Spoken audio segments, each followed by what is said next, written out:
in General Santos City, Philippines, which is also my hometown. All right. And of course, in collaboration with the Skyline University Community Services headed by Dr. Osama. And of course, with us, my discipline leader, Dr. Kapul Adha, and she will be delivering later on the inspirational talk. All right. So, Atelier, please. Doctor. Good evening and welcome to the virtual world for the sustainable development practices in global setting. Once again, let me just say, magandang Jensen. I hope everyone is listening to us. And I will also say, since we are global, doctor, I may also say, Marhaba UAE. Salam Jordan. Dr. Amr is with us from Jordan. Hujambo Kenya for Dr. Paul. Namaste India for Dr. Kakul. And hayakum everyone. So we are now about to begin our webinar on sustainable development practices in global setting. So shall we have now the national anthem and as well as the invocation. So I would like now to call again Dr. Adeline to introduce our Dean of MSU Graduate School for her welcome talk. The one who will give an inspirational talk for this Sustainable Development Practices in Global Setting webinar. She's the 7th Dean of the Mindanao State University School of Graduate Studies, and she obtained her Doctor of Sustainable Development Studies at Mindanao State University Iligan Institute of Technology.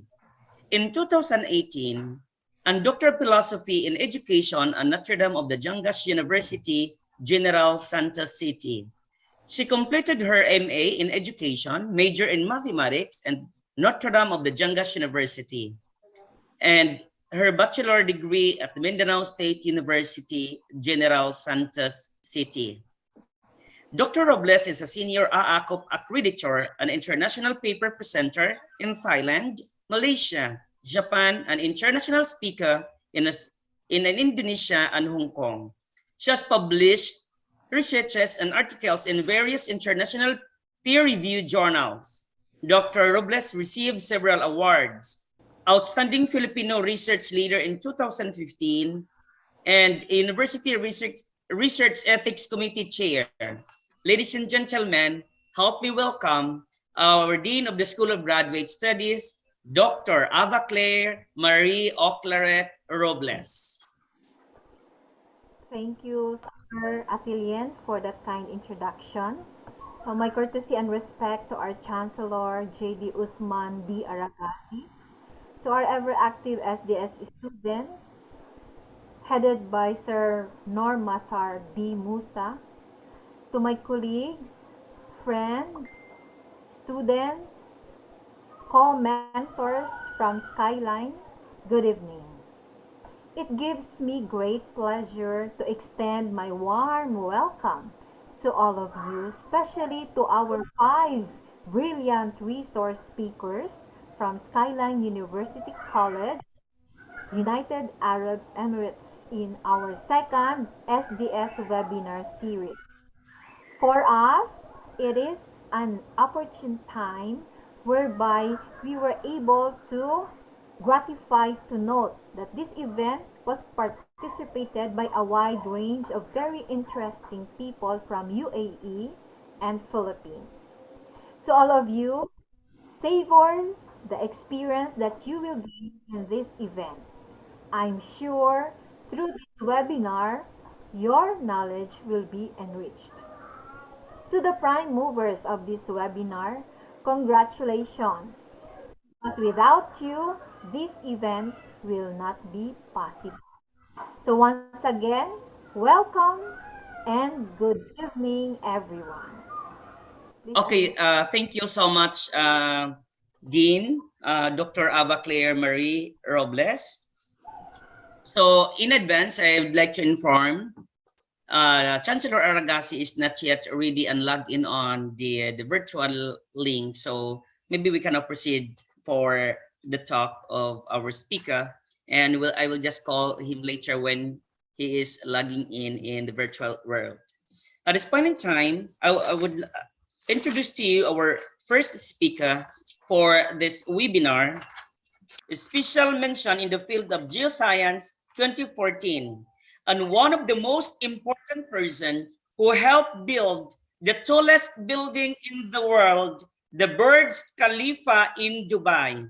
Ladies and gentlemen, help me welcome Dr. Mary Jane Alvaro Made.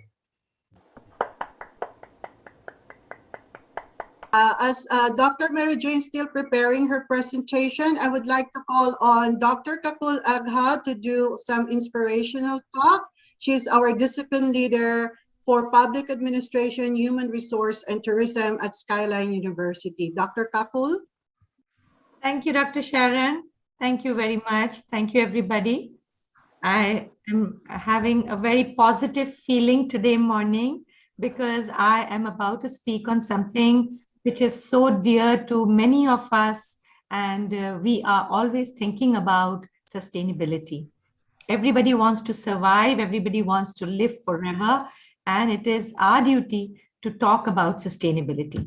So a very warm welcome to every participant in this session, and a big thank you to Dr. Sharon and Dr. Eva, as well as Dr. Musa over here. It's a pleasure for me to be here. I want to iterate on one thing and keep reiterating about sustainability, especially to our young participants here, that we need to mobilize on a global transition from what we are doing in order to make the world more sustainable in the future. We cannot continue with the practices that we are living since the last 100 years. They are no more sustainable. We need to have not just a business plan or a business idea for our own business, but I feel a larger business plan for the planet, where all the organizations, all individuals, and each one of us need to pitch in something in order to make the world more sustainable. It's very important, and now it has become critical and urgent. We need to think about sustainability more than just during these sorts of sessions, but in our day-to-day lives, as we get up in the morning and spend the whole day with whatever we are doing. We need to focus on how to make ourselves, our planet, our environment, everything more sustainable. So small things, baby steps, let's start them. If you are not into sustainability, start thinking about doing at least one thing to help sustain the planet.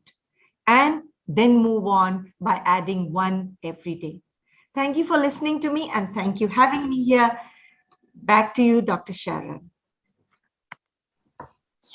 Thank you so much to my discipline dean, to my discipline leader, Dr. Kakul.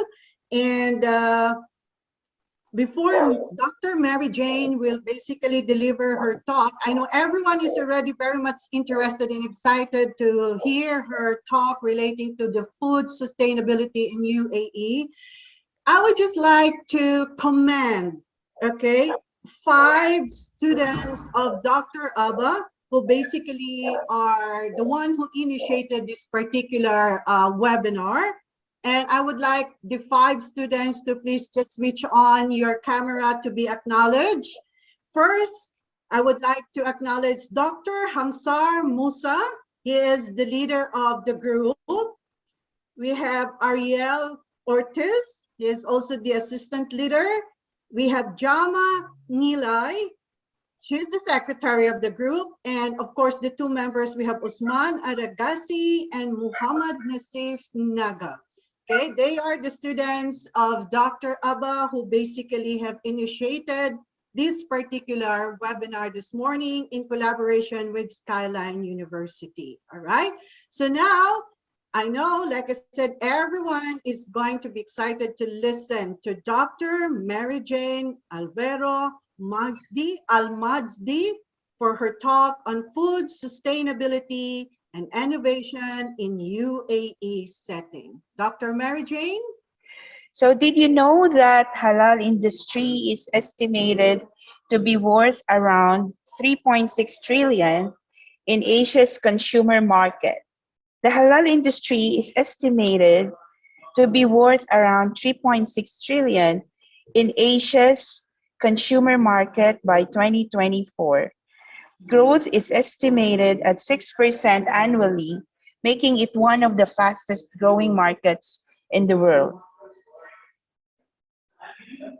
Asia is about to enter its golden age, with 65% of the world's growing Muslim population living in the region. With technology leading to new investment opportunities, investors are taking notice of how promising the region is. Over 670 million people in Asia are millennials, 75% of which live in Asia, a young, productive workforce that's looking for new technology, experiences, and opportunities. While the decade has started on a bumpy note because of the COVID-19 pandemic, the region is poised to embark on a new era filled with economic growth and technological innovation. A global market of 1.8 billion Muslims is no longer confined to food and food-related products. Halal industry has now evolved beyond the food sector to include Islamic finance, halal foods and beverages, digital Islamic economy, modest fashion and art, halal, halal travel and tourism, healthcare and welfare, Islamic standards and certification, Islamic knowledge, halal cosmetics, halal ingredients, halal shipping, and logistics, as this covers all sectors of global halal ecosystem. Global consumer trends and the emergence of Muslim consumer mindsets have been prompted this development. Muslims have not been the only ones to embrace the halal market, and it is increasingly accepted by non-Muslim consumers who have associated halal with ethical consumption. This is the top 15 markets of the global halal industry according to GIEI of 2019 and 2020. So if you can see in the screen, UAE is the first having the highest GIEI for halal food. And second is Malaysia, third is Brazil, fourth is Australia, then fifth is Sudan, then Pakistan, Oman, Brunei, and Turkey and Iran. So what is halal? Halal is a Quranic or Arabic word associated with the Islamic lifestyle, where the literal translation of the word is permissible or lawful. In other words, the meaning of the term is applicable to every aspect of human life, whether it be social, personal, economic, cultural, or political. According to the economic perspective, Islamic economy is referred to as the halal industry. In halal, there are three non-halal components that we have to address. It's the porcine, alcohol content, and GMO content.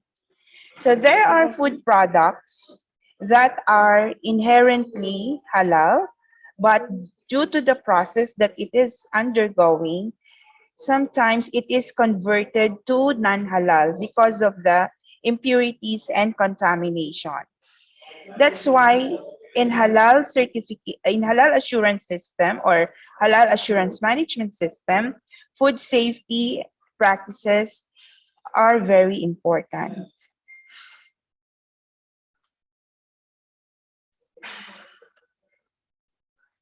So what is tayyib? Tayyib can be translated as good quality, healthy, sustainable, and others. So if the food is halal, it is also tayyib. If the food is tayyib, but sometimes due to the ingredients or non-halal ingredients, we cannot call it as halal food. And for us to be able to achieve a halal food, so we have to have also in the system, part of our system will be the good manufacturing practices or the use of hazard analysis critical control points. Hazard analysis critical control points, these are programs wherein we address the risks, the hazards, in a food safety management system, which includes also the control measures and who is the owner of the process for us to be able to control or maximize the hazard, not maximize, minimize the hazard to an acceptable level.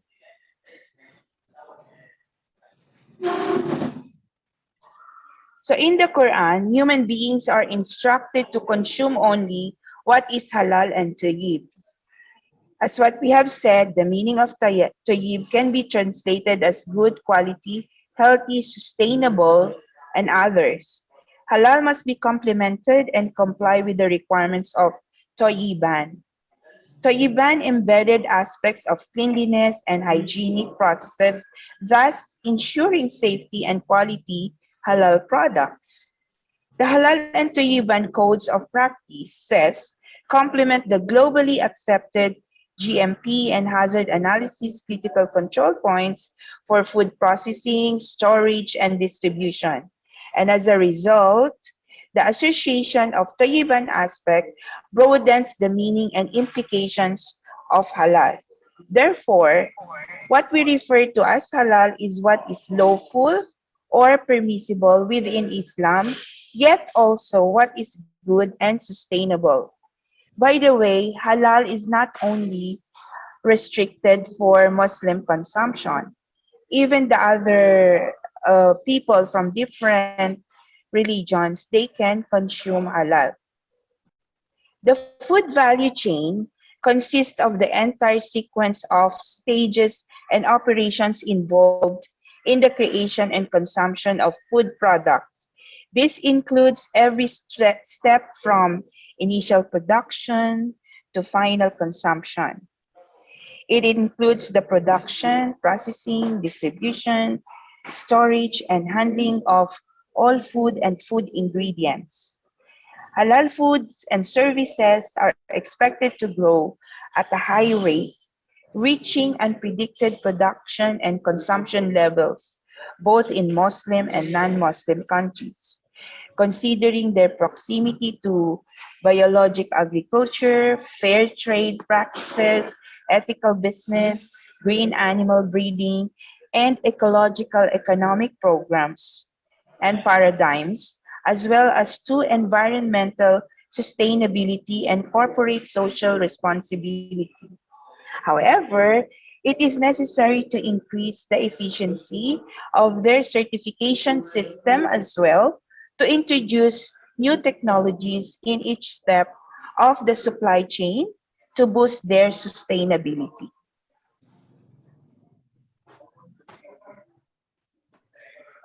So in this slide, I have summarized or I have described the processes of the whole ecosystem of the production of halal food. So it starts from the origin of resource material, in which you have to identify whether the resource of material is from a halal species. So when you say it's halal species, those species that are or animals that are considered halal, for example, there are animals that can be slaughtered as per the Sharia law inherently, and there are also um, animals. By the way, there are certain categories of animals that are categorized whether you can slaughter it in as per the Sharia law. So the main all the foods are halal except for the pork. So the pork cannot be slaughtered in halal way. That's why if there is a contamination of pork, in the food production, then we cannot consider it as halal food. Okay? And then also, for example, if there are plants contaminated with alcohol or during the processing, the alcohol has been produced, then if the limit of the alcohol level, such as 0.2% in the finished goods, then it cannot be considered as halal food. So going back to this process, so origin of resource material, that has to be verified whether there are non-halal components. So it starts from the halal species, or if there is no genetic cross-contamination from haram species by conventional breeding, because contamination of blood in food cannot be is not accepted and can turn the halal food to non-halal. And then no genetic contamination of any genes from haram species through technology, proper fake reasoning of any applied technology. And then if there is halal certification also, or if there is a halal certificate for the resource material, and then complete traceability and monitoring system is very important, in which this day blockchain technology is being applied when and it is being used in traceability analysis and monitoring system. Even for the processing, the use of Islamic financing, for example, for the investment, that Islamic financing also is considered. And then the payment of zakah and ashur for the corporate companies, such as here in the UAE, it's automatic that and mandatory that companies they give zakah to the government. And then also the processing or the operations of producing halal food, such as the slaughtering method, the pre-slaughtering technique, because pre-slaughtering technique is a very important consideration in the halal production. Why? Even the animal has to be, or the condition of the animal, where they live, how they are being handled before slaughtering has to be considered, because you cannot slaughter an animal which has undergone torture or torture, and you cannot also slaughter an animal which is already dead.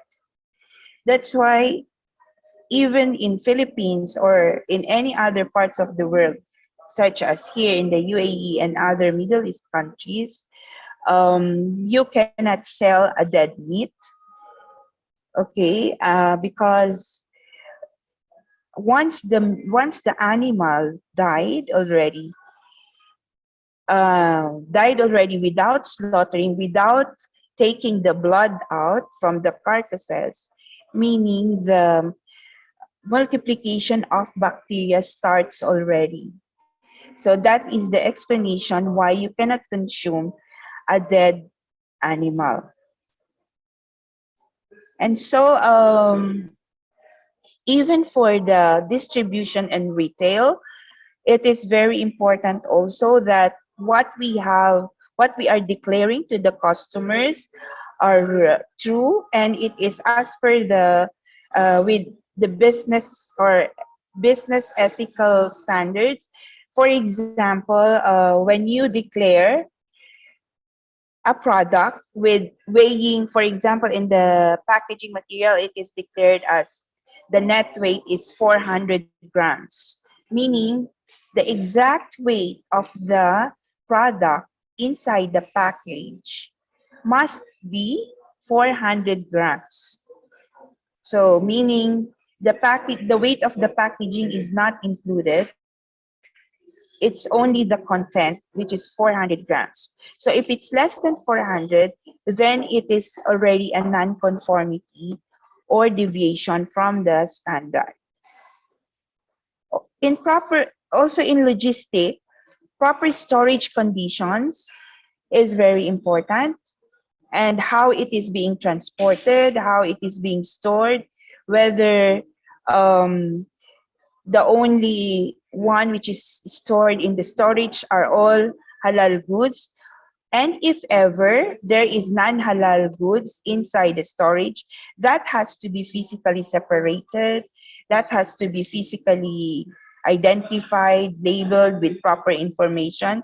Even the person who is handling the process must have or must have undergone an awareness training related to halal. And then for the raw materials, in every industry or in every manufacturing companies, the evaluation of supplier is very important, especially in the halal assurance system or halal assurance management system. Why? It's because all the raw materials must be traceable to what is being required by the standard. So, for example, when you are using a raw material, you have to make sure that that raw material also is halal certified by a halal certification body that is recognized and accredited by an accredited body, accreditation body.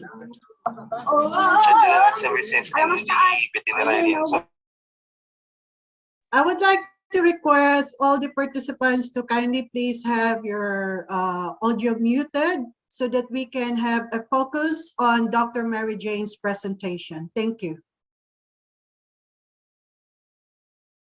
Yes, Doc, go ahead, please.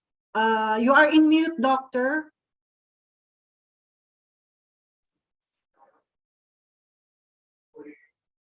Is it okay now, Dr. Sharon? Doc, we can hear you clearly.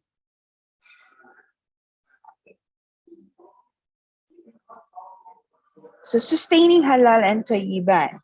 Halal is not just mean product certification or only restricted to the raw materials and ingredients per se, but also involves the entire process of handling the halal products being consumed by the Muslims. The entire food supply chain from farm to table must comply with halal standards and practices. The halal ecosystem provides a conducive ecosystem to govern a healthy and sustainable lifestyle within the framework of permissible and lawful as defined by the concept of halal. The halal ecosystem serves as a platform for achieving both sustainable development goals, namely ensuring quality and healthy living, and a sustainable lifestyle. An effective and uninterrupted halal food supply chain will serve as a core building block for sustainable halal food security as well. So both the sustainable development goals are driven and embedded into the halal ecosystem. Sustaining halal and tayyiban serves as a pillar to support and propagate a sustainable halal ecosystem, which include halal food security.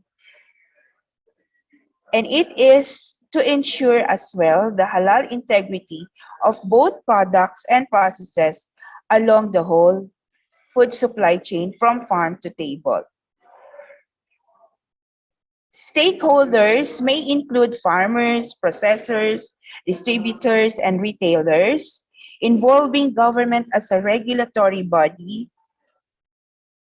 and is instrumental to the protection of halal integrity through enforcement of relevant laws and regulations pertaining to halal. Like here in the United Arab Emirates, all the products that are entering in the country are halal certified. So in case if the product is not halal, they have a special permit and they are separated from the upstream market. So they are having For example, in Carrefour, they are having their own corner, and it is properly labeled, such as this section is only for non-Muslims. And then all the halal certified products are displayed in the mainstream of the supermarket. Halal certification alone, without close and regular monitoring of the entire products and processes all along supply chain, may impact the status of halal integrity. That's why also here in the United Arab Emirates, there are inspectors, or there are regulations that requires the inspectors and even the notified bodies to conduct market surveillance for the products or halal products that are not in compliance with the requirement of the UAE standard. And the UAE standard is UAE.S 2055, Part 1 of 2015, and now it is going to be upgraded to 2020. Not only UAE is not only following the standard for not only following the UAE standard, they also consider the GSO standard, which is having the same concept of the control of the halal food in the market, plus the standard for the Organization of Islamic Countries, which is the SMIIC, and that originated from Turkey. So there is also an effective record and monitoring system through the application of relevant technology, such as the Food Watch. In Food Watch, you can find Food Watch of Dubai Municipality and ZAD also.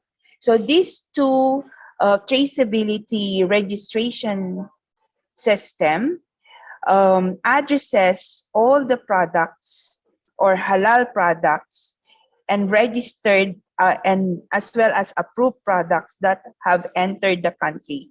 So you can find it out in that portal. If you just enter the barcode of the products, then the history of the product, you can find out all the history of the product from the slaughterhouse to the finished goods. And also, UAE is what do you call that? The scenario of trade in the UAE is called biotrade, meaning they import and then they do also re-exporting. So they import frozen meat, and this frozen meat, they do rework, or they produce another product from this frozen meat, such as sausages, cold cuts, or other pre-packed foods, and then they export this to another countries, such as in Oman, in Bahrain, or in Kuwait, Saudi Arabia. And each country in the Gulf, they are having their own guidelines and regulations also for accepting halal products. So not much different, but it's almost similar. But they do have their own recording and traceability system. That's why it is very safe to consume halal food, especially here in the Middle East.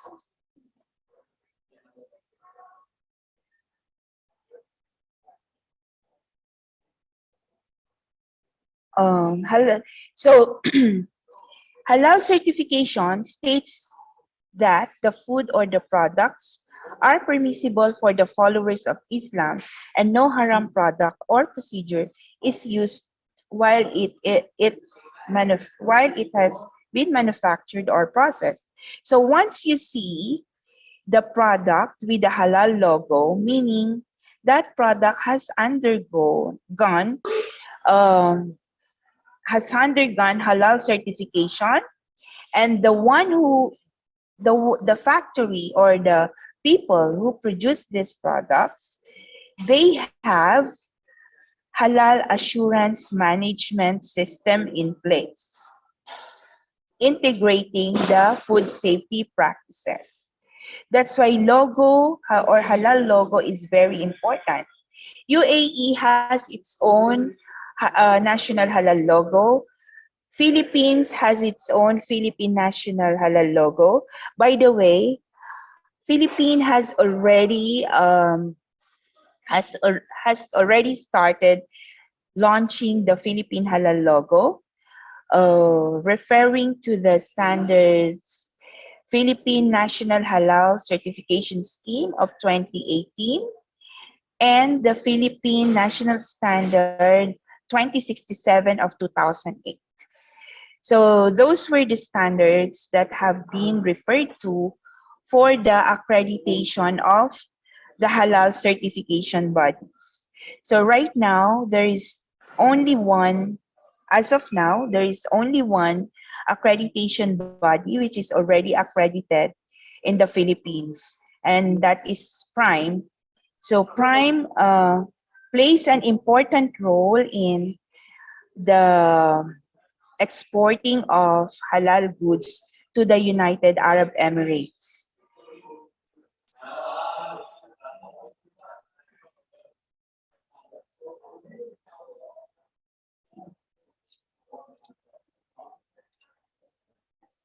Blockchain technology, a system of recording information in a way that makes it difficult or impossible to change, hack, or cheat the system. Essentially, a digital ledger of transactions that is duplicated and distributed across the entire network of computer system on the blockchain. So UAE is already using blockchain technology in monitoring the products that are entering into the UAE market. The adoption of this technology certainly represents one of the main opportunities to assure the reliability, traceability of the requirements of halal assurance management system and food safety to consumers. Being user-friendly, cost and time effective, it allows improvements in capability and reduction of complexity between consumers and managers. It also increases the competitive advantage and allows adoption of trusted sustainable production and consumption patterns. Further, the blockchain could foster environmental and social sustainability, helping farmers and manufacturers in reducing chemical inputs, fertilizers, and hazardous elements, as well as consumers in increasing trust and cultural diversity by traceable and reliable certificates. So how do they do this? When we issue a halal certificate, we affix the barcode. So anyone or any manufacturer that will export to the United Arab Emirates in the port itself, they can already understand what are the processes that that halal product has undergone. So they'll just scan the barcode and all the history will come, or all the records and even the documentation you can see in that information database through barcode scanning.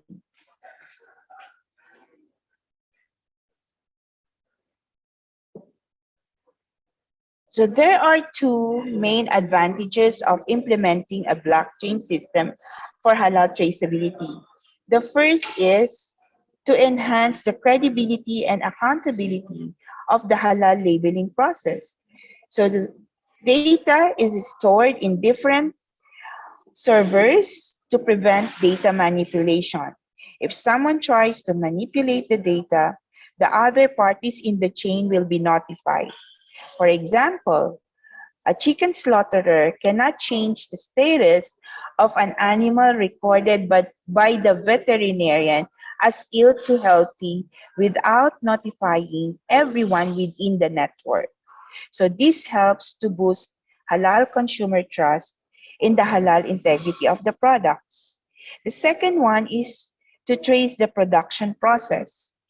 Stakeholders, including consumers, can trace the origin and process of the food supply chain. The transparency of the system provides all parties within the food supply chain with access to the same information, including attestations or the acknowledgement of the authenticity of the information, which reduces communication or transfer data of errors.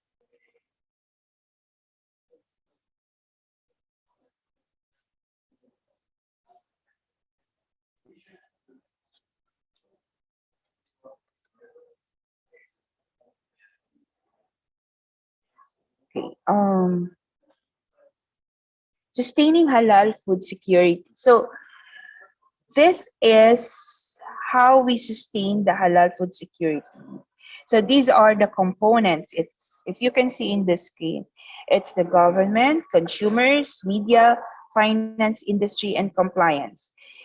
Each one of these component has plays a very big role in sustaining the halal food security. So halal as a value system provides a sustainable solution and input for sustainable food security developmental frameworks. It also requires a synergistic and collaborative effort by relevant stakeholders, which include government as a regulator, farmers, and producers. Requires also effective interfacing with other sectors of the economy, which include media, for effective communication and dissemination of relevant information. Support and continuous commitment from financial institutions are crucial for halal-related enterprises developed as a spin-off from halal food supply chains.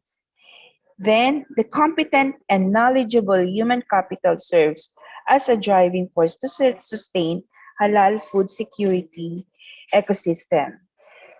So, for us as halal certification body, we are we are providing training for our customers so that they can be well aware of what is the importance and the impact of maintaining or securing the integrity of halal within the system. Then we also explain to them what is the benefit when the food will undergo halal certification. And even that, with the government, we are also constantly communicating with regards to the updates of standards, technical regulations and guidelines. Then also, even with the new regulations, for example, for labeling, for in order for us to communicate to our customers, not only in the UAE, but our customers from different countries. That's why we are part of the registration of the product as well. And then even for the uh, trademark registration, product registration, validation of the product, which involves the laboratory testing for the halal integrity test, such as porcine content, alcohol content, and GMO content.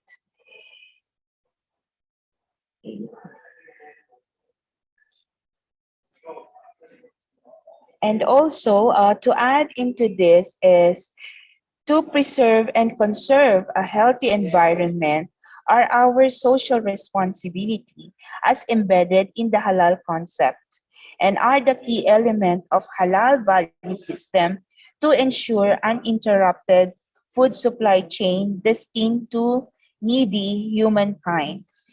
Halal itself is inherently justifiable and readily embedded into the circular or in the circular green economy, which is propelled by green technology.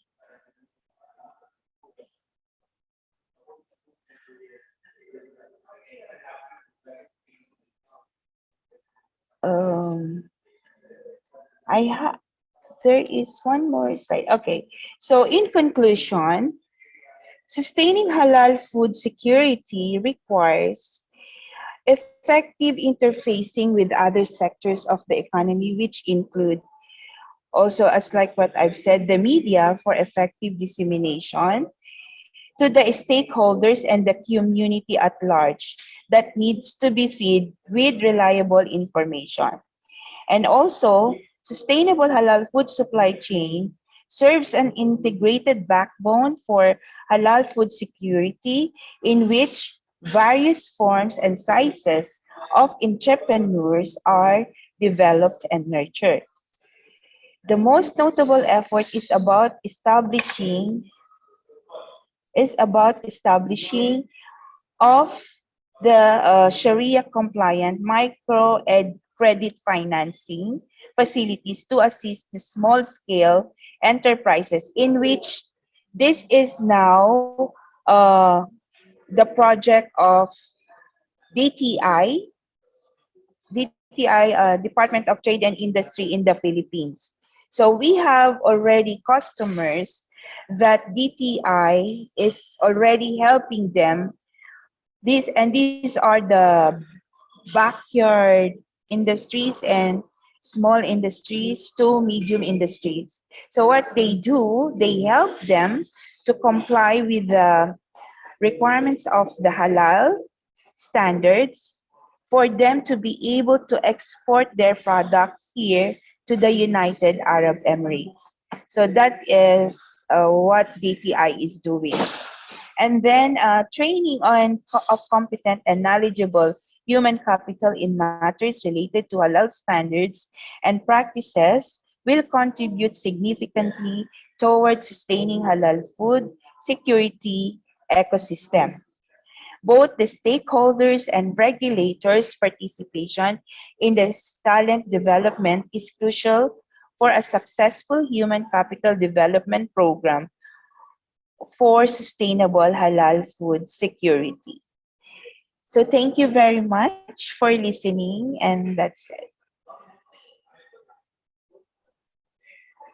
Thank you so much, Dr. Mary Jane. I hope that all the participants already have learned something about the food sustainability and the sustaining for the halal practices as well in UAE for the participants' name.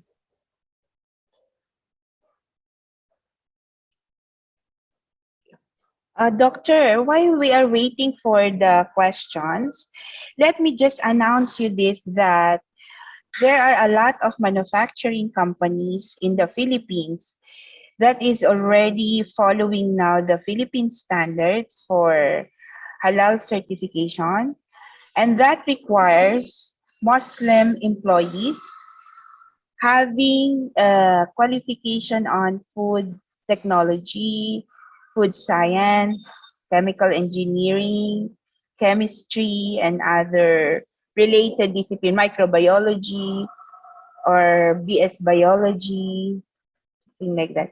Because there is an inadequacy of professionals related to the halal food industry. It requires Muslim auditors or Muslim inspectors. Wow, that's a new information, Dr. Mary Jane. All right, okay. I would like to basically call Mr. Muhammad Nasif. Okay, please, sir, your question.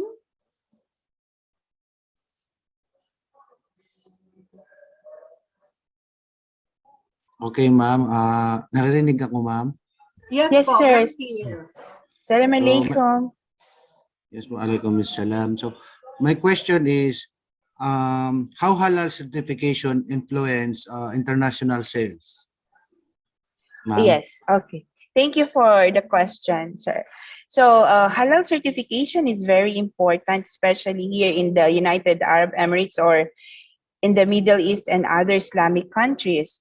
So, since if your product is halal certified, your competitive advantage in the market is more than the other products.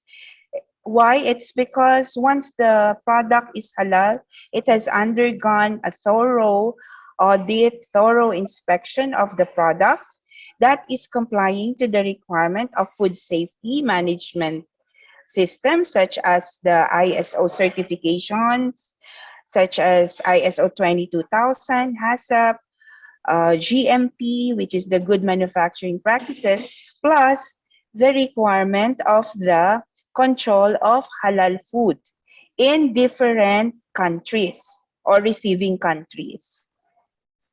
Because, for example, here, sir, in Dubai, United Arab Emirates, if your product is not halal, then it will go to a certain corner which will be identified as these products are not for non-Muslims. And on that, it's very, there's only a small chance that those products will be noticed because the halal products are in the mainstream of the supermarket. And they are the one which is very well endorsed by the government. Thank you, sir. Thank you, All right, ma'am. thank you so much. Yes, Sir Ariel, any question to our speaker, Dr. Mary Jane? Hello, good evening, Ma'am Good Doc evening, Mary. sir. Good Oh, evening, Doc. I am a student here at MS Jensen. So I would like to know Yes. who is this agency responsible for providing us the halal approved sticker or sticker for if you call it so that Mhm. we can export our product because there are so many people, there are so many businessmen, small businessmen here in the country, in the Philippines, where they are Yes. involved in food manufacturing. So of course Mm. they would like to sell their products like say you're in your country or other Yes. Arabian countries. So the thing is how will they know where will they go if they want to accredit their product so that it will be halal credited? Okay. That's all, ma'am. So, thank you, sir. Thank you, sir. So, for those companies or manufacturers or exporters that they want to export their products as halal, they have to contact a recognized halal certification body. So, in Mhm. the Philippines, the only recognized halal certification body for the Middle East is Prime Certification. Then for Malaysia, there are three. I think it's IDCP, HISIP, and HDIP. Then for US, any halal certification body in the Philippines, which is accredited by the National Commission on Muslim Filipino, can give you a halal certification or halal certificate. And only that you need to comply with the certain requirements of halal assurance system or the halal standard. And for further information, sir, you can go to DTI, Department of Trade and Industry, EMB Halal Board. They will give you, sir, the information who are the certification bodies that can help you for respective countries. Okay. Thank you, ma'am. Thank you, Thank you sir. so much, Dr. Mary Jane. In as much as we wanted to accommodate the others who would like to ask questions, but we also still have other four speakers. So we will be entertaining other questions in the second open forum. But for now, I would just like to call Dr. Atilien. Okay, please, Doctor. I would like you to read the content of the certificate of commendation to Dr. Mary Jane Almadi. Dr. where is now my Okay, partner? thank you so much, Dr. Sharon. And definitely I commend to Dr. Mary Jane for wonderful informations and very informative discussions with regards to food preparations for our brothers and sisters Muslim, which is halal. So at this point in time, I would give this certificate, Mindanao State University-General Santos City School of Graduate Studies, Sustainable Development Studies Program, in partnership with Skyline University College, United Arab Emirates. Certificate of commendation is given to Dr. Mary Jane A. Al-Mahdi for her exemplary contribution in sharing her expertise as resource speaker during the webinar on sustainable development practices in global setting on March 28, 2022 via Zoom video conferencing. Given this 28th day of March 2022, signed by Dr.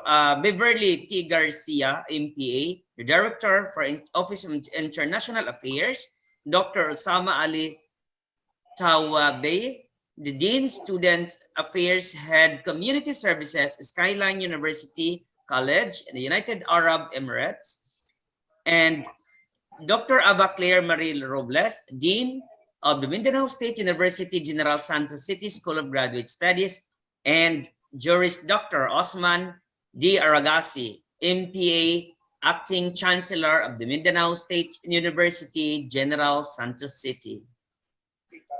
Ma'am, congratulations. Thank you, Doctor.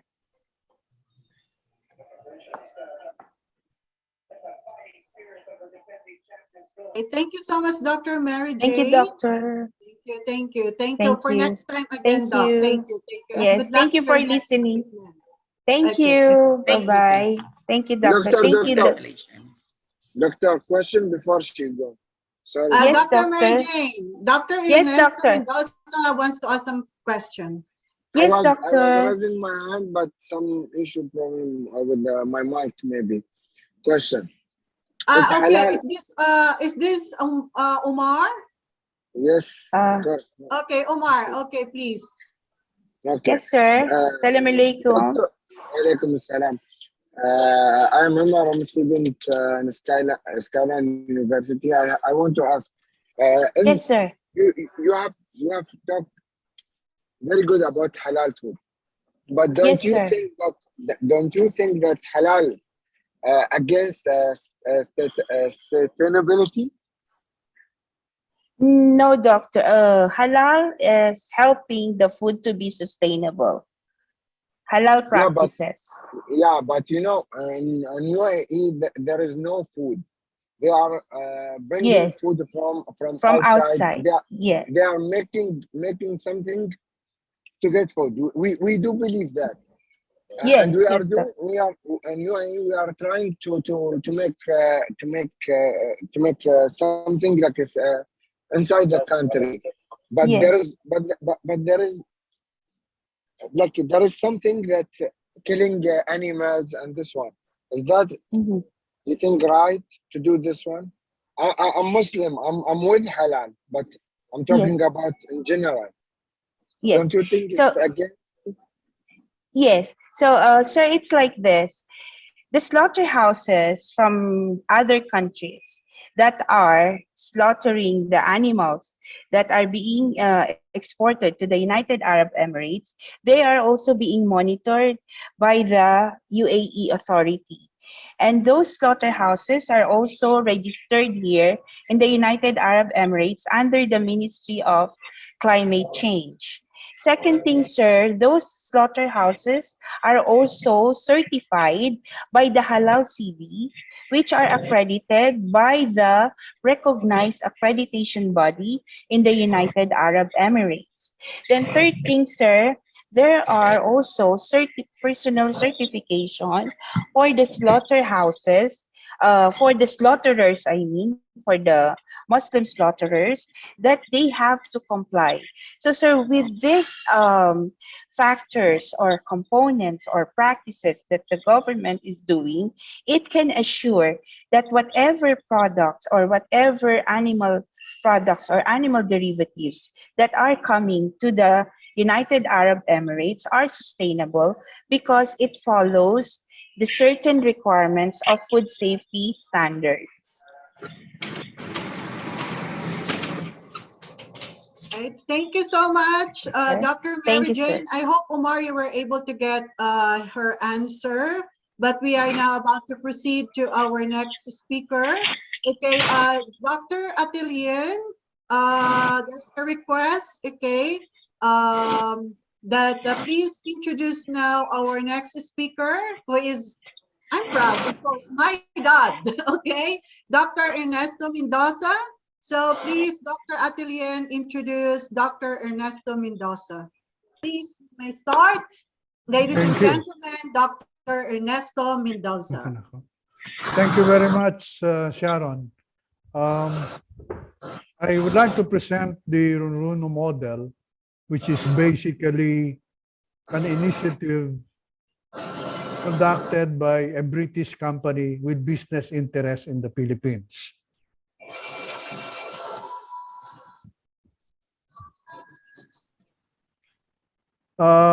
This particular company operates a mining concern up north, which is in Nueva Vizcaya. And our focus here is the program, which has something to do with sustainable management. So the first thing which you have to look at is for whom and who shall benefit from this particular program. Basically, it is for the community human resource, it is for the healthy community, and for the educated, employed, and environment-friendly stakeholders. We are very, very particular to determine who would benefit from a program like this, because unless you have target the proper and appropriate stakeholders, that's the only way you can do a good job. The Bayanihan spirit is basically a concept which we are using in our program. This is punctuated by the presence of people's initiative, their involvement, to be able to come up with a project like this one. We also look at the basic infrastructure development, which consists of daycare, medical services, tire path, road maintenance. These are not only needed, but very relevant to the people in the area. Another thing which you have to look into when you look at sustainable management is livelihood. Because whether you like it or not, people in their areas have the capacity to produce whatever products they have due and being made by the people in the area. So here you have the runo crop, which is a kind of crop that is being done in the area. We have banana chip making, hammock making, and we even have the junkyard area where people are allowed to bring their goods. Further, you look at food. Further, Hello. Also, you look at food where bakeries can produce bread for the community, and then you also have sewers who does things for the company by way of doing the gloves, and other things. We also have livestock development. We have the production of other things like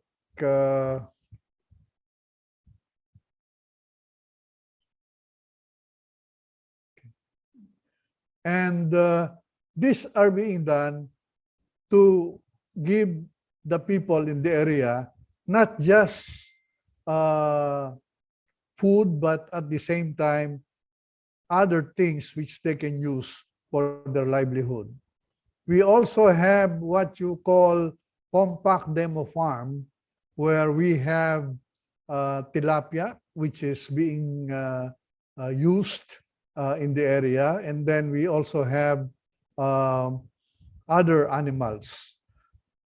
In the process, we try to show how mining transform a town for the better. And in the way that the mining company had helped the community, I would say that it is still a process, but it is a very good process. There's a 4-point strategy towards sustainable development. First is to target the opportunities that would yield the most productive stakeholders' engagement and relationship. Way back, the barangay Runruno was hit by typhoon, and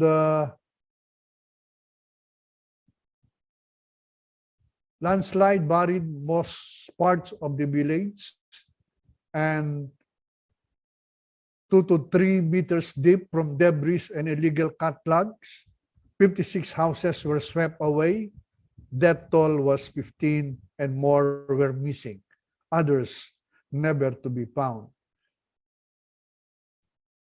Something has to be done fast. I was there, and the highest ranking official in the company.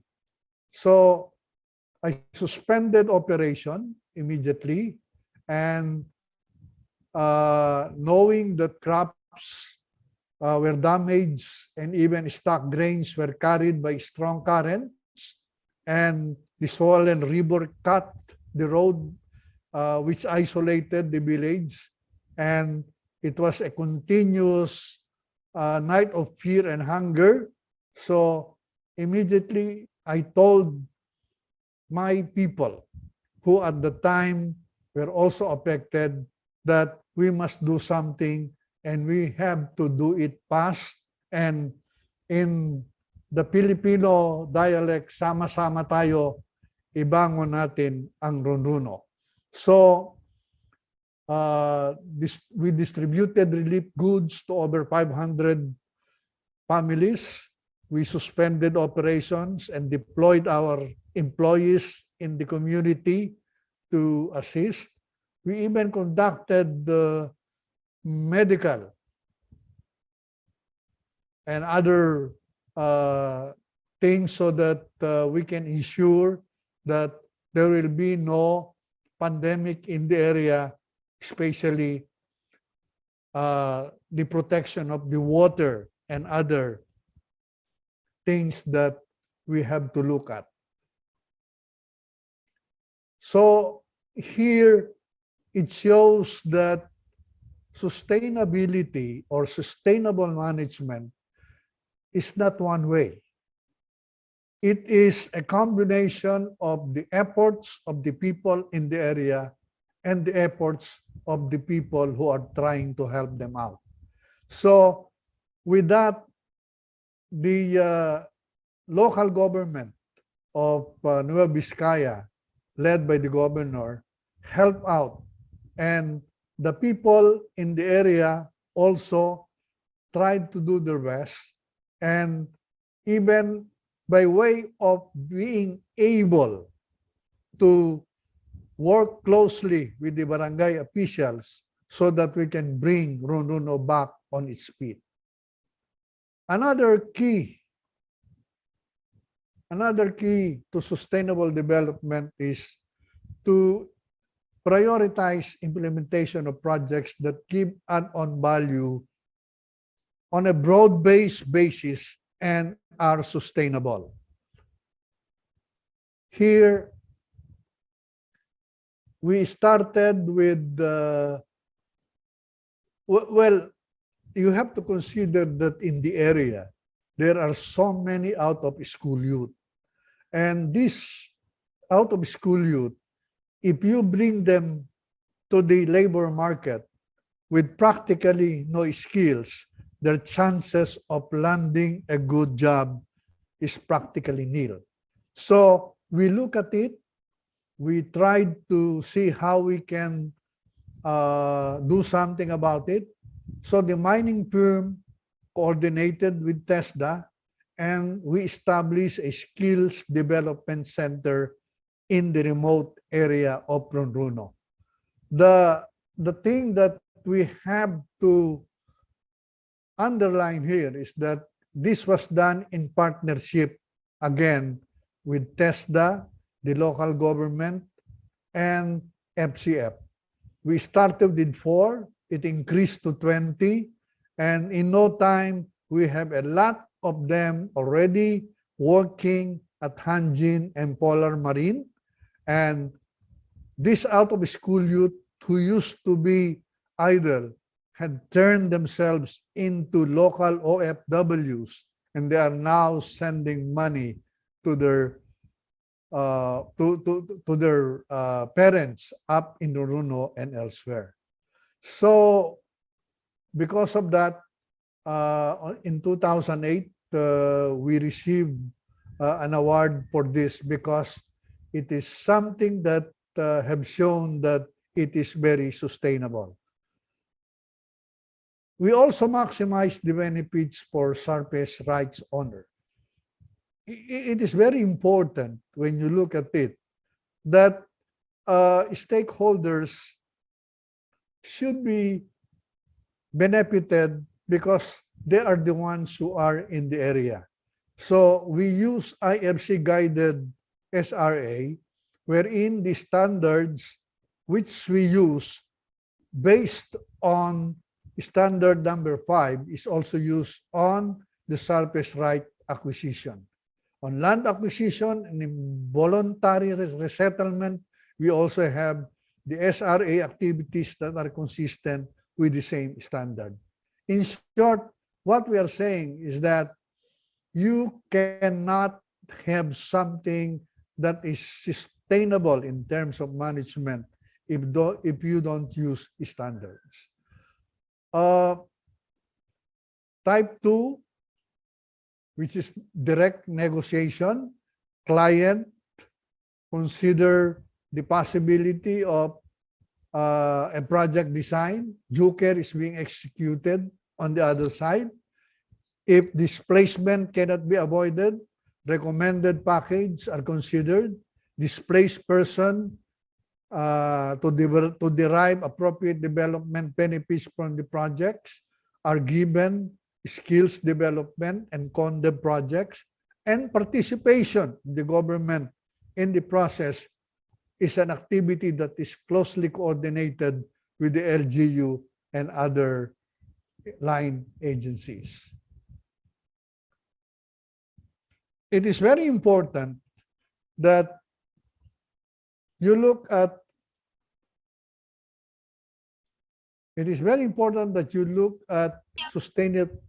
sustainable development as a corporate trust.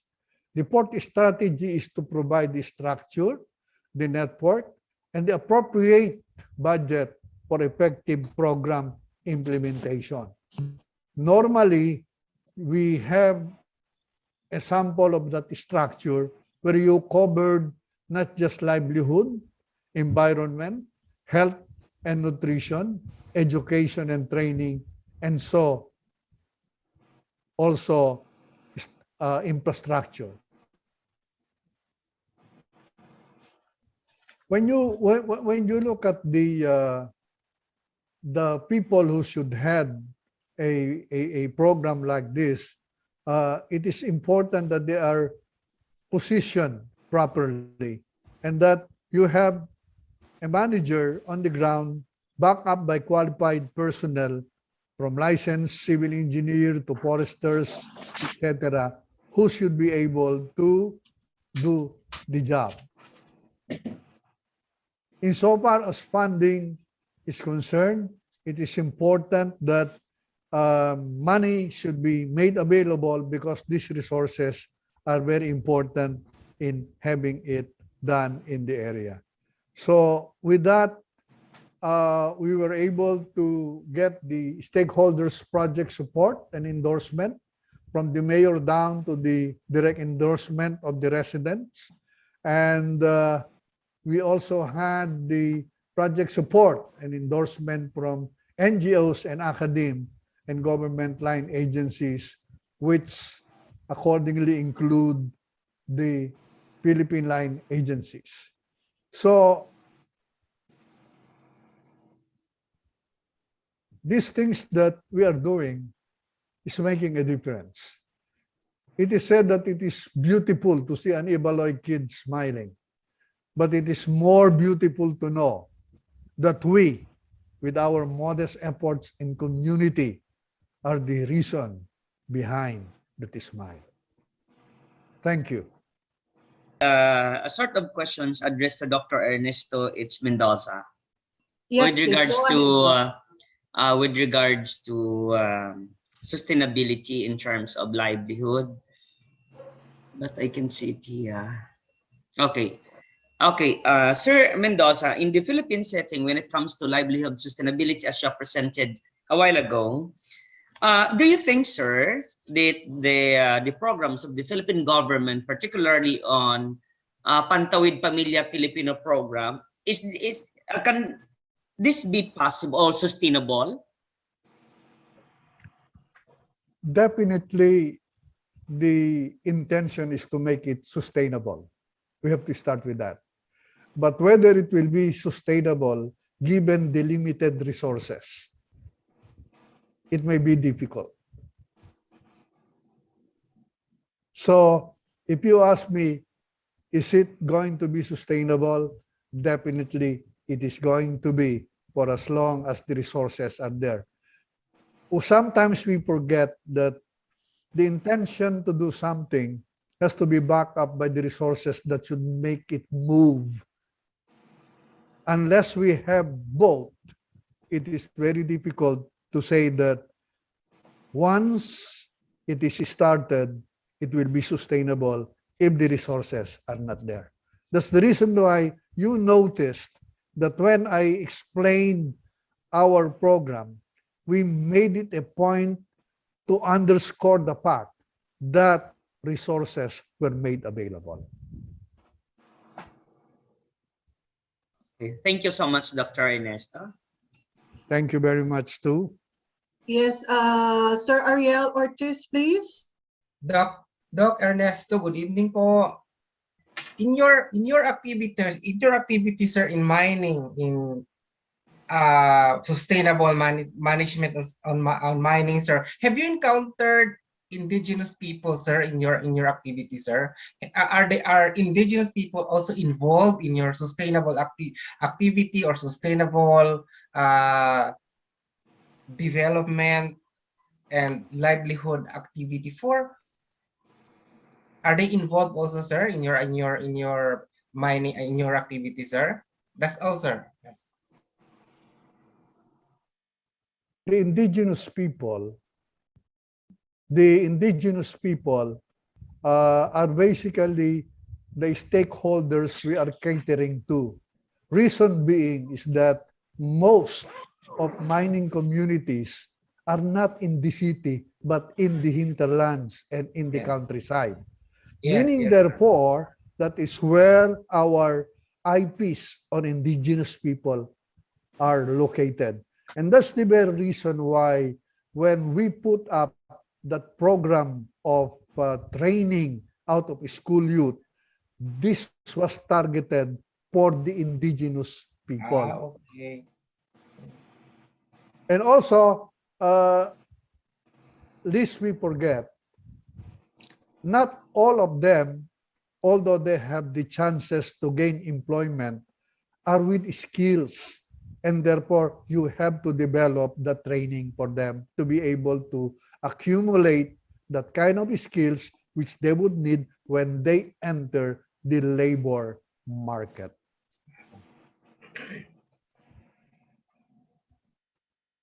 Yes, sir. Or Sir Ariel, is your question being answered po ba? Because we still have Answered, another one. Okay, thank you. answered Yes, na po, ma'am. Answered na po, sir. Thank you, sir. thank you. So we have Thank a you very much. raise a hand here from Nurhamsar Musa. Okay. Yes, can we have Nurhamsar Musa to ask the question? Nurhamsar Musa?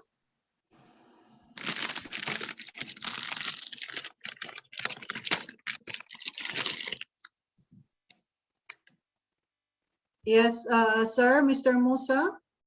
Hello, Doc Sharon. Yes. I think pwedeng i-open ng ng cam nung kasi hindi kasi na-rename. Maraming Nurham Sarmusa kasi yung andyan sa screen. Okay. So yung Yeah. nag-raise ng hand, paki-open na lang po ng ng cam para Whoever is that participant who raised his hand, Nurham Sarmusa, please just open your camera so that we can see you. Okay. All right. So while waiting, let's proceed to Ms. Shannon Diaz and followed by Mr. Jetron Liagas for the questions. So let's start with Ms. Shannon, please.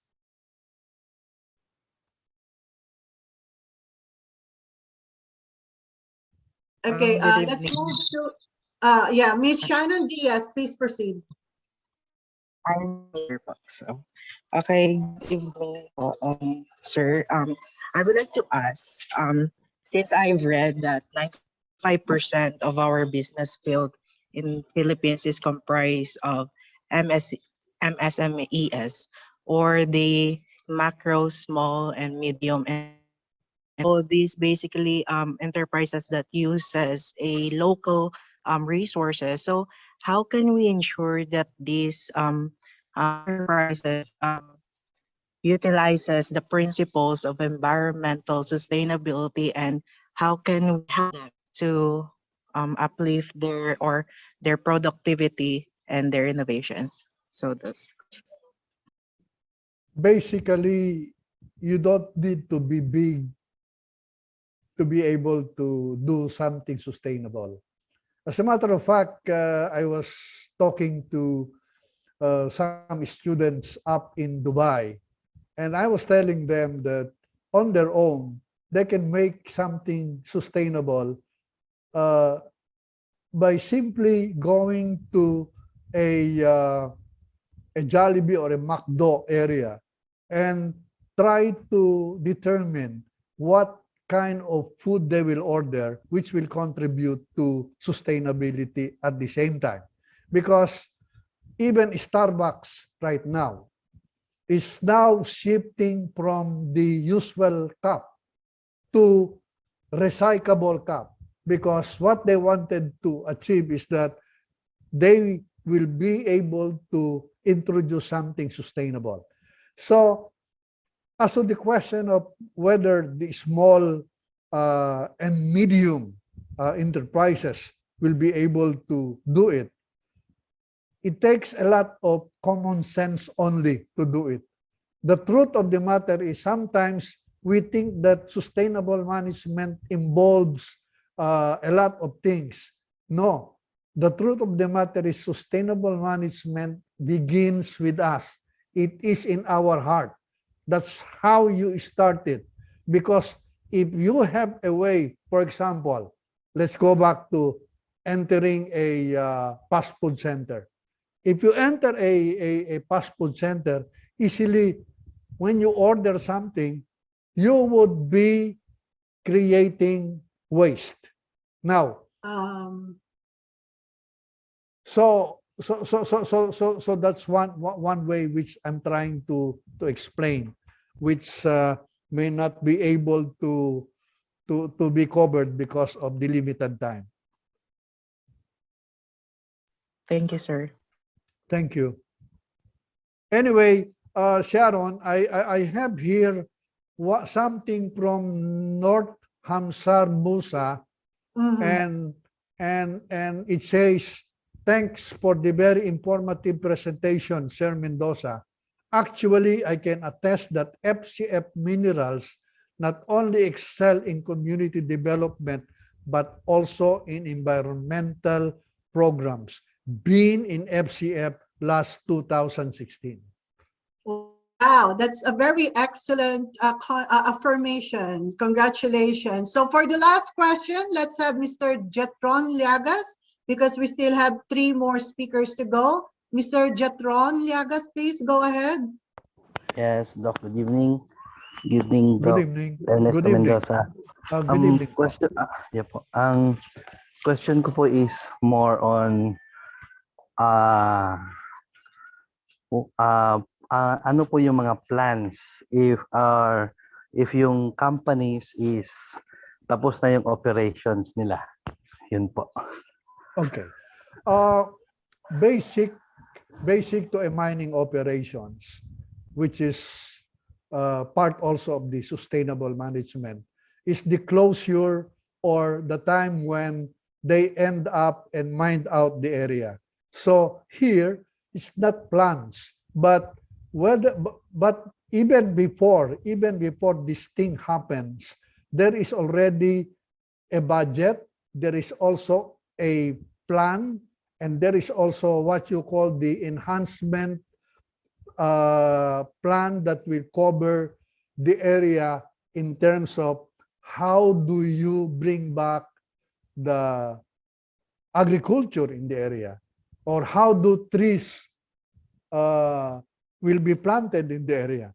And by doing so, we make it a point that such is already undertaken, such is also established even before the closure of the mines. I think in the case of FCF, they only have 5 years to go. So as early as now, their plans have been approved, and also the money and the budget that should go for the implementation of those plans are already in place. 5 years even before it is done. Thank you so much. Thank you very much. Thank you so much. I would like to call on now Dr. Atilien, to basically present the certificate of commendation to Dr.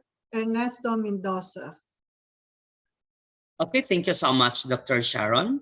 Mindanao State University-General Santos City School of Graduate Studies Sustainable Development Studies Program, in partnership with Skyline University College, United Arab Emirates. A certificate of commendation is given to Dr. Ernesto H. Mendoza for his exemplary contribution in sharing his expertise as a resource speaker during the webinar in Sustainable Development Practices in Global Setting on March 28, 2022 via Zoom video conferencing.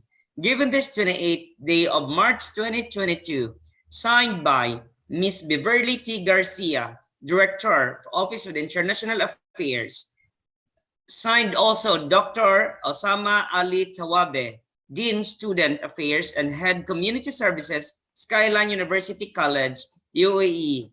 And Dr. Ava Claire Marie Robles, the Dean of the School of Graduate Studies of the Mindanao State University-General Santos City. And lastly, Juris Dr. Osman Aragasi, MPA, Acting Chancellor of the Mindanao State University-General Santos City. Thank you so much, sir, and congratulations. Thank you very much, too. Thank you. Thank you so much, Dr. Sharon. Thank you, everybody. I don't know whether you can hear me. Yeah, we can hear you, sir. Yes. First of all, I would like to record my appreciation, great appreciation for everybody. Really, I am very happy to attend and participate in this great webinar which is under the title of Sustainable Development Practices in Global Setting. Today, I'm going to speak about sustainability in tourism, culture, and environmental practices in Jordan. But before I will proceed, just let me ask you, I don't know whether my presentation is clear now in front of you. Yes, Yes, Doc. very clear. No. All right. I know because of your precious time, I'm not going to take too much time to finish my presentation. Inshallah, within 15 minutes, inshallah, I'm going to finish it. And after that, I'll be ready for answering any of your questions. Let me start my presentation in a few questions, and those kind of questions maybe it will be like an introduction for today's webinar. For some people who doesn't know anything about Jordan, let me speak something about Jordan from a tourism perspective point of view. What is special in Jordan? All right, Jordan is home to more than 100,000 archaeological, religious, and tourist sites. Okay, like Petra, Dead Sea, Wadi Rum, Jarash, Madaba, etc. So Jordan is rich in history and culture. It is a great holiday destination to enjoy your time and educate yourself on Middle Eastern heritage. By the way, I have two facts and I have two important information I would like to share it with you. The total number of population in Jordan are 10 million point two. Okay, 10.2 millions. All right. The total number of tourists and visitors whom they are visiting Jordan every year, okay, are 2 million point 2.3 million every year. This is according to research studies which they have conducted last year, which is 2021. Maybe you have some other question in your mind. Okay, comparing with the previous years, what are the percentage of increasing those numbers? Last 5 years, we were receiving only 1.5 million per year. So the total number of tourists are increasing. Why? Because we are focusing on sustainable tourism. Okay, the sustainability of tourism industry. By the way, we are a small country. We don't have any other sectors to depend on. We have a small sector of agriculture beside the tourism sector. Okay, we don't have oil, we don't have gas, we don't have anything. So that's why we have to focus in this industry. Okay, now, why is Jordan tourism is important? Frankly speaking, and in a direct way, because it's contribute in 19.4 to Jordan GDP, right? So that's why the government is focusing in those kind of those industries. Again, I have to give you 9 facts as an introduction of today's webinar. Jordan is a part of the Holy Land. Jordan has the world's oldest dam, which is Wadi Al-Mujib. There are over, again, 100,000 archaeological, okay, and tourist sites in Jordan. The Dead Sea is the lowest point in Earth. Petra was one of the 7 wonders of the world. It has many neighboring countries. You can walk across Jordan in 40 days.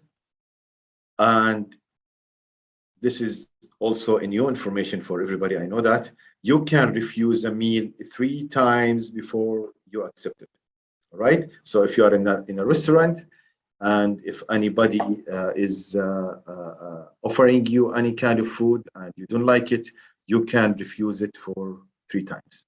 The the fourth time you have to pay for it. Jordan has the world oldest dam. Okay, now it was like a small introduction about today's webinar.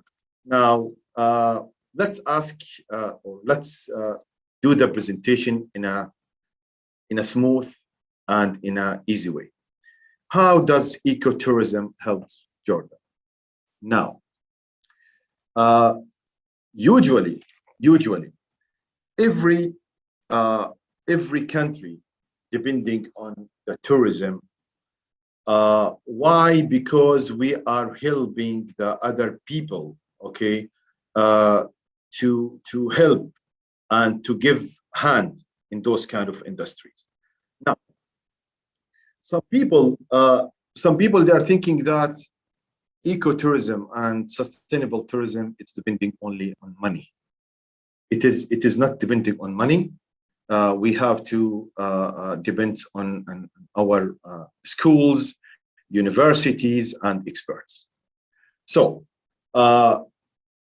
and I was feeling very happy actually to hear from Dr. Mendoza that through his program he was depending on the school, the youth school, which is absolutely right.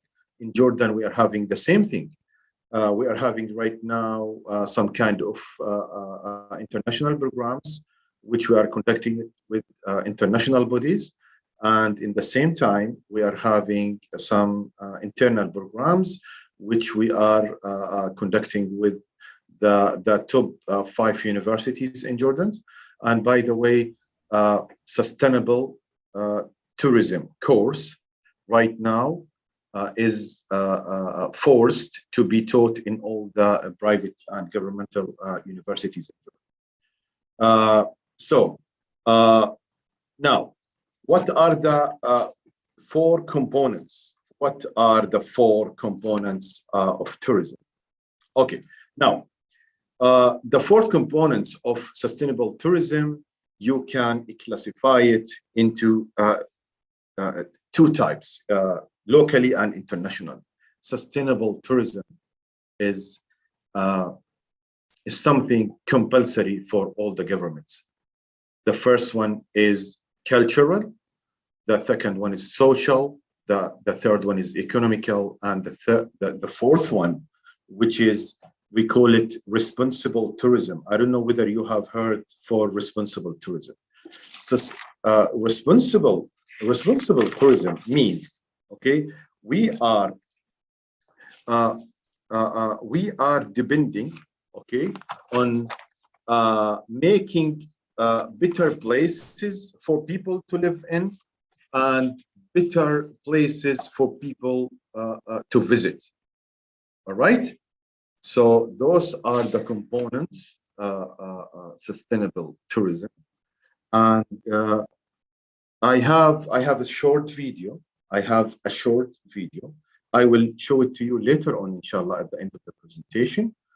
And before I'll go to the second slides regarding the components of sustainable tourism in Jordan. Right now, we have some program, which broadly speaking, I am a part of those teams. We have conducted a survey with 5,000 employees in Jordan, whom they are working in this industry, and we have found that, and this is a great opportunity to speak about the subject, especially in this forum. We have found that among 6 Jordanian people who lives inside Jordan, 1 person you will find him working in this industry.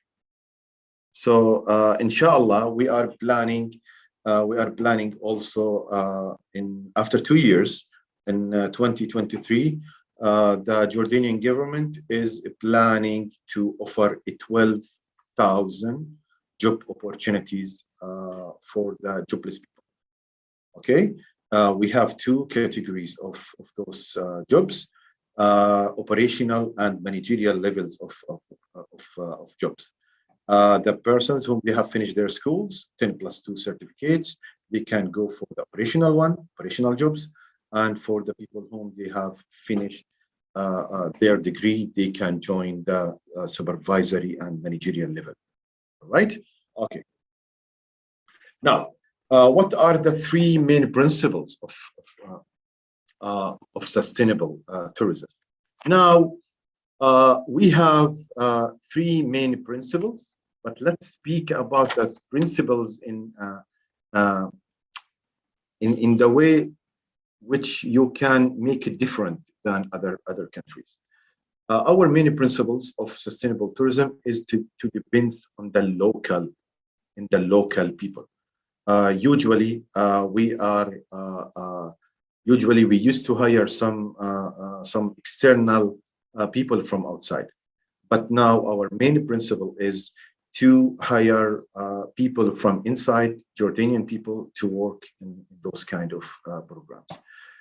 The second principle is to make it easy as much as you can. Sustainable tourism, it cannot be complicated. Sustainable tourism, it should be from the beginning, okay? It should be in your blood. It should be in your culture. Some people, they are thinking, oh, okay, if we are working in a sustainable tourism, means we have to pay a lot of money. No, it is not. It's not like that. If your brain is working, you can cut the cost. You can manage the people in a proper way, especially in a tourism industry. Tourism industry is a friendly one. You cannot force anybody to work in this industry unless he doesn't have the hospitality and business ethics for those kind of jobs. Okay.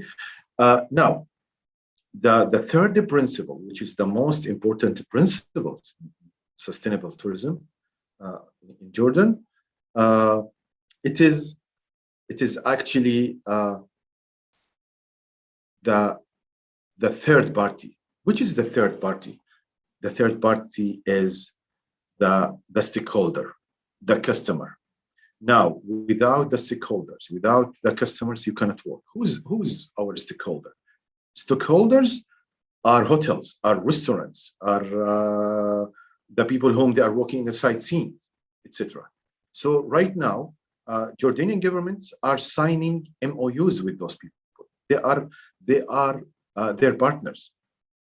Always they are conducting meetings, seminars, symposium, conferences regarding those issues. And inshallah, after 15 days, we are going to conduct very important and international conference, which is related to sustainable tourism in Jordan and its impact on tourism development.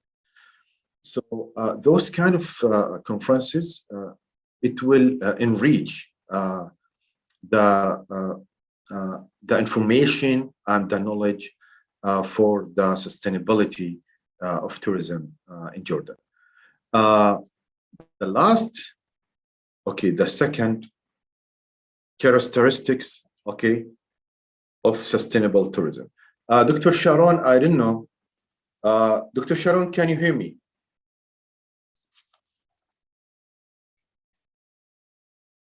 Dr. Sharon?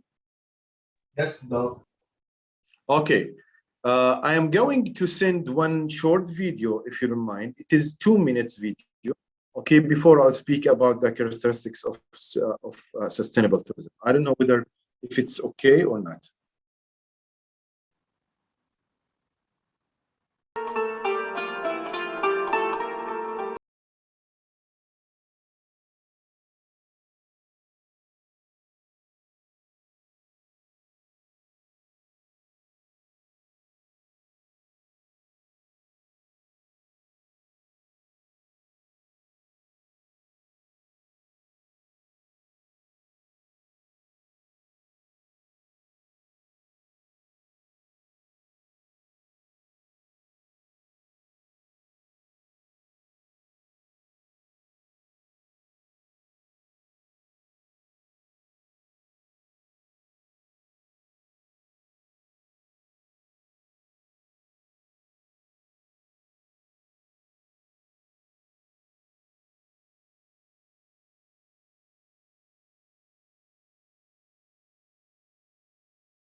Now, let's go to the component of sustainable tourism. What are the most component in tourism, in sustainable tourism in Jordan? We have a cultural, we have a social, okay, and we have the economic, as we said, and we have the social cultural, and plus we have the eco-tourism. Now, regarding the ecotourism, we have seven servers. I don't know whether you have heard about 7 servers, or you can call it as a 7 natural rivers, which is running by and managed by the Royal Society for the Conservation of Natures, which is located in Jordan, and they are having regular programs where they can make special precautions for the rare animals in Jordan. We have 7, and they are planning to increase it by next year. No wonder There is. in mga files. Sorry, Dr. Sorry, continue, please. Sharon?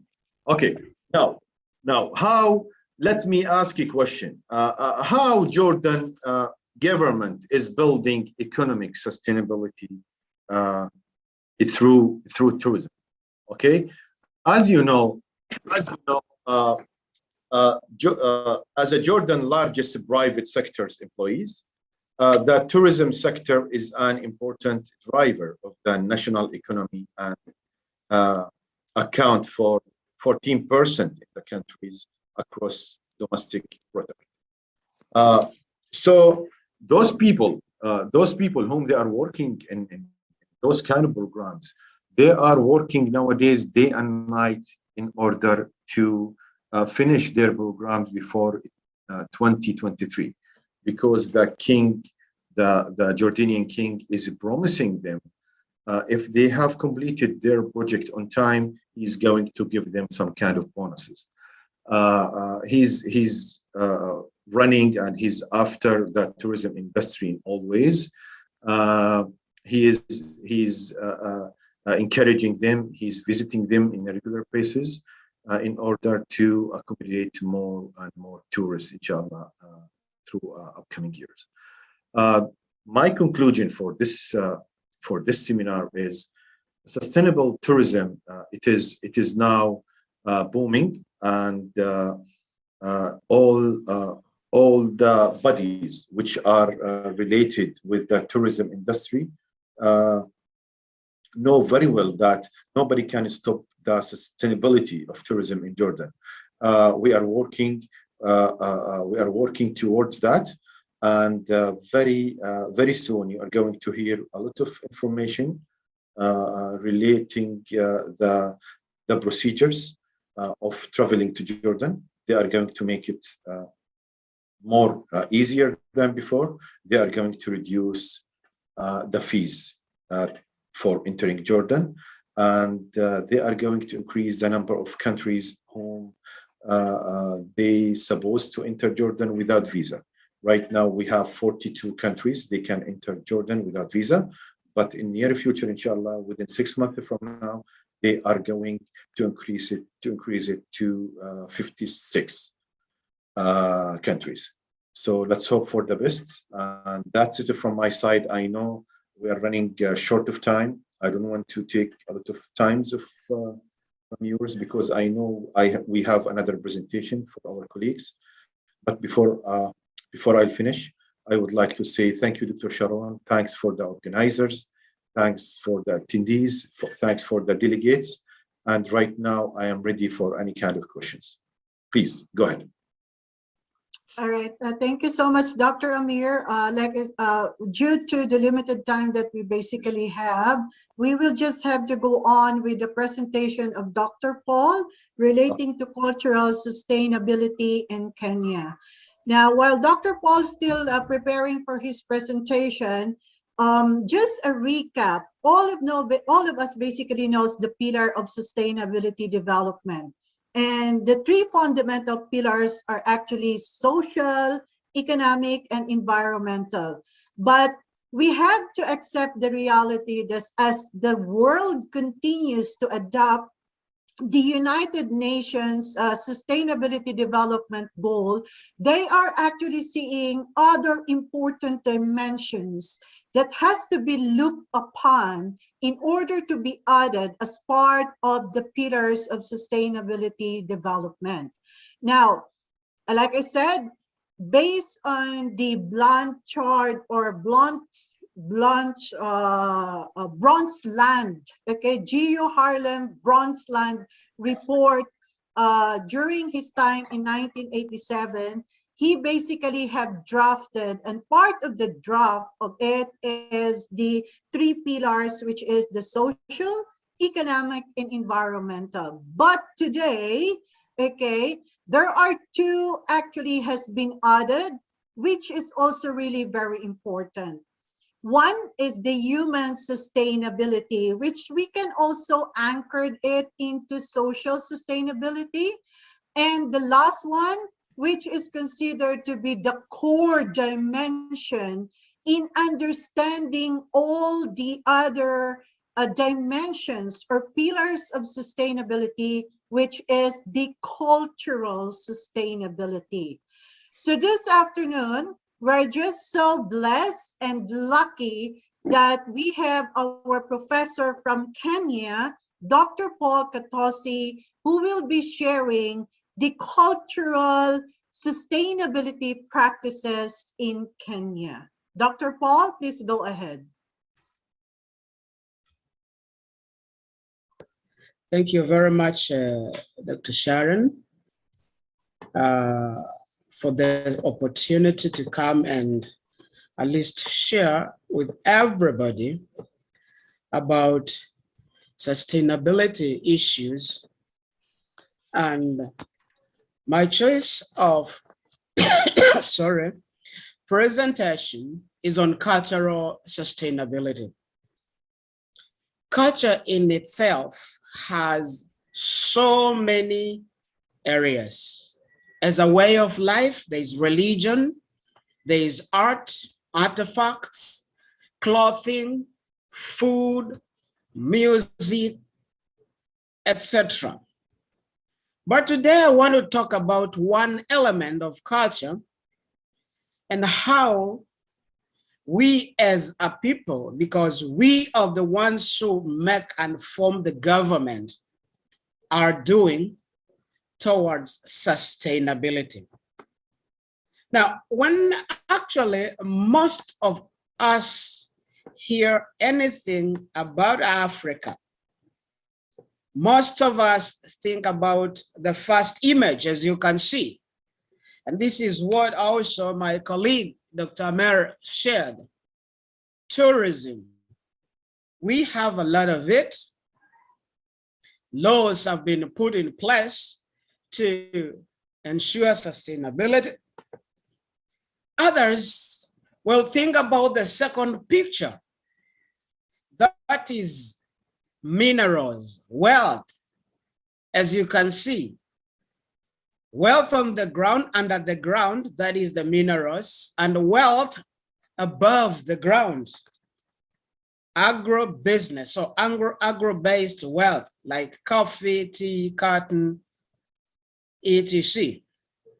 Today, I want to talk about the last image. You can see all these are the images on the map of Africa, talking about culture and much more language. So, when we talk about language, just like in any other nation or people, we have about almost 300 to 500 languages in Africa. Now, Africa in itself, not being a country, has 54 independent countries. Now, there have been several African languages which have further developed into scripts for writing and reading. Now, as we have that in mind, can somebody read for me the second paragraph? Can you guys see the second paragraph? The one which looks like drawings and some art, some sticks, some rounds, some dots. Hello? No, Yes, we sir. cannot read that, sir. Okay, thank you. Now, this is one of the ancient African scripts of writing, which even to majority of Africans, they really can't make it. They can't read it. Now, why? Sustainability. If this wasn't, or rather measures were not taken in place to bring about sustainability, possibly we just now reading it as history. If there must have been sustainability, majority of not just the world, but also the natives, the Africans, would be able to read that. Now, the reason I chose to talk about that is because I'm an African. I am from Kenya. Kenya is a small country in the eastern side of Africa with a population of 55 million people, which is just about 0.6 or 0.7% of the total world population. Can you imagine? Out of 100%, we people only have or account for 0.69. That tells you our size. Geographically, we are divided into 47 counties, and we are located in East Africa, bordering Indian Ocean to the east, Somalia to the northeast, Ethiopia is on our south, on our north, South Sudan is our northwest, Uganda is on our west, Lake Victoria, the largest freshwater lake in the world, is to our west, and Tanzania is onto our south. The major languages, despite of the fact that we are a multilingual country, are Kiswahili, English, and others like French, Arabic, Hindi, Portuguese, etc. However, the major language, that which is spoken by literally everybody, is Kiswahili. We'll see, because I'm dealing with the language, where this language comes from and what measures for sustainability are being taken by not only the government, the people, but even the larger East African region. The major religions we have in the country can be divided into 4 or 5. Christianity, Muslim, Hindu, Native, and also we have some Buddhists. Now, Swahili or Kiswahili is a language spoken by the people called Swahili. We are the Swahili. We follow the Swahili culture. Actually, the word Swahili comes from the Arabic word Swahel, which means coastal region around the banks of rivers, meaning there is land on one side and there is water in large mass over the other side. This is a language which has been developed from almost over 3,000 years ago, and it is a Bantu African language, which of course has influences from the Arabic language, the Persians, English, Portuguese, German, French, etc.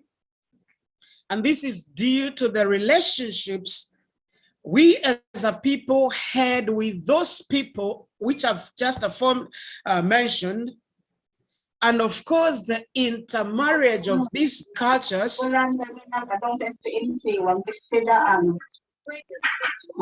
Sorry. Now, this has brought in the Kiswahili language. Within Kenya and East Africa in general, as you can see on the map on your right-hand side, Kiswahili is actually spoken by more than 8 countries. Now we're going to 10, but there are variants of the Kiswahili spoken. In fact, you will be surprised to find out that even in Yemen and Oman, countries which are in the Middle East, there are residents there and citizens of those countries who use Kiswahili. Now, what sustainability measures are being put in place? For long-term existence and for avoidance of extinction of this language, a lot has happened, and it is driven by the people. It's driven by the governments. First and foremost, it was adopted as an official language in the entire of East African community, which actually has 7 countries, and the entire African Union as one of the countries. In African Union, we have several languages, which are official languages, which means that when a member goes to the parliament thereof or goes there for any form of work, they can in actual sense use this language as a mode of instruction and also work. Regional governments have adopted Swahili for legislation and also mode of instruction in schools, that is from fundamental education all the way up to higher learning. There has been an establishment of East Africa Kiswahili Commission, which is headquartered in Zanzibar. Zanzibar is one of the islands within the region, which actually forms part and parcel of the Union or United Republic of Tanzania.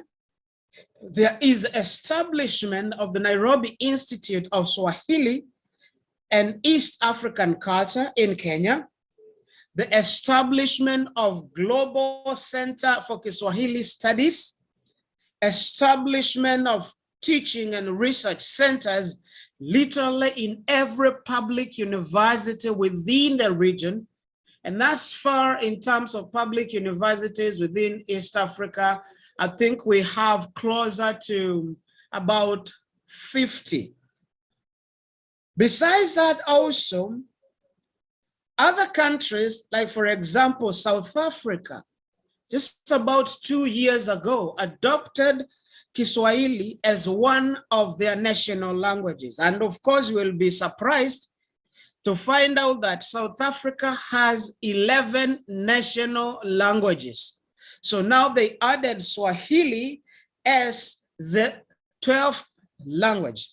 Now we also have other universities around the world which have in their language departments, I do believe it's part of social studies and social sciences and humanities, have begun offering Kiswahili language as a foreign language.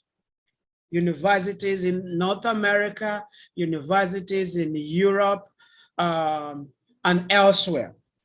And so in actual sense, I possibly at this moment would like to pause, throw a challenge to the universities represented in this webinar to possibly think about having Kiswahili as part of the foreign languages being taught. And since most of the universities here are from the Philippines, allow me to tell you that in Philippines, we have many Filipinas. Some are professors, engineers, missionaries, and community workers. We have them. Possibly you may need to think about that. Now, I would like you to take a few minutes, just around 3-4 minutes, and listen to this YouTube channel, or rather slide, which I just borrowed for this purpose. Oh, I'm trying to play. Yeah, it's now playing. Let's hope. The quest for Africans to speak in one voice is gathering steam, with global cooperation starting to pay attention to Swahili's rise as lingua franca in most of eastern parts of. Is it audible? Yes, Doc, it is. Yes. Thank you. Thank you.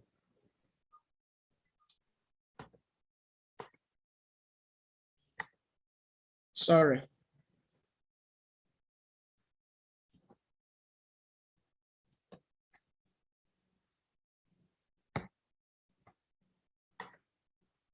I don't know where I touched.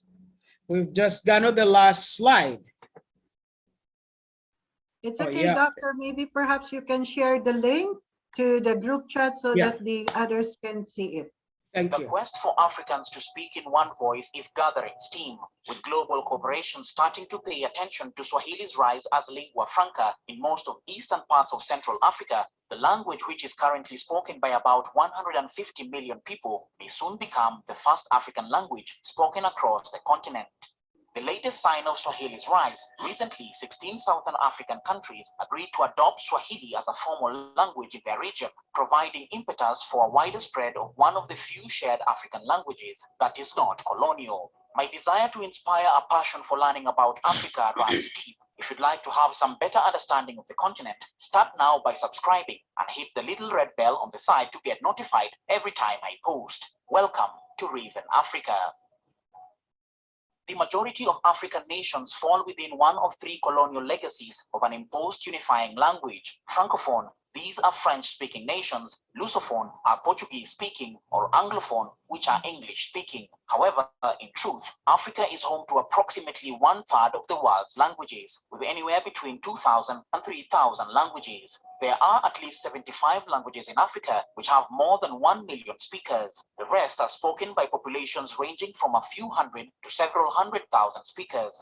No other continent even approaches this human diversity in language. Swahili, a Bantu language, stands out from the rest, the most spoken and widely studied indigenous language in Africa.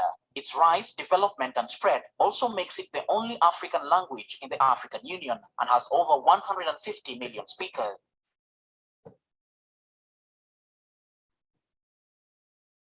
Sorry for that. I think possibly since the slides will be shared, you'll take your time and go through this slide. So with that, I would like to say thank you very much. For according me time, I would like to say Salamat, Paul, Dhanyavad for those in Hindi, and Shukran for those in Arabia, Middle East. Thank you very much. Thank you so much, Dr. Paul. Okay, so we have a very limited time, and there is a request. Before we are going to present the certificates to Dr. Paul and Dr. Amir, we would like to request all the participants to kindly please switch on your camera and show your handsome and beautiful faces so that we can have a group photo. All right. So can we have your video on, please? Well, of course, there are some exemptions on us. Some of my students here in UAE were in culturally, all right. They are not specifically the women. They are not allowed to show their faces, even if it is virtual. So we have to respect that kind of culture. But for the rest, please, can you switch on your camera, please, and show your handsome faces, beautiful and adorable faces, right, Sir Ariel? Okay, Yes, ma'am. so that we Yes, can ma'am. have a group photo. Yes. Paano ba yan, Sir Ariel? Okay na ba? Who's going to take it? Si Sir Ariel na rin siguro. Take Yes, it ma'am. now. Okay. I can Please, assist food, ma'am. everyone, Sige, please Sir look Nor. Sir Okay, Nor, so, ikaw.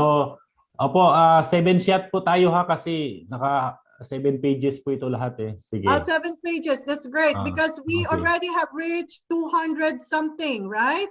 Okay, open Okay, your so camera. please be ready. Smile.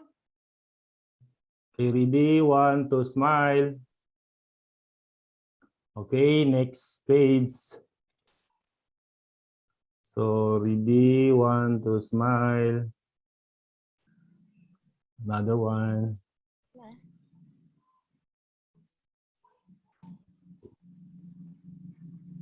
Okay. Ready? 1, 2, smile.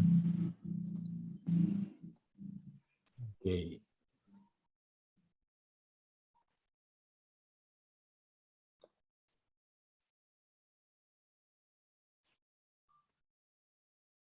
Okay. So, another last. Okay, may dalawa pa.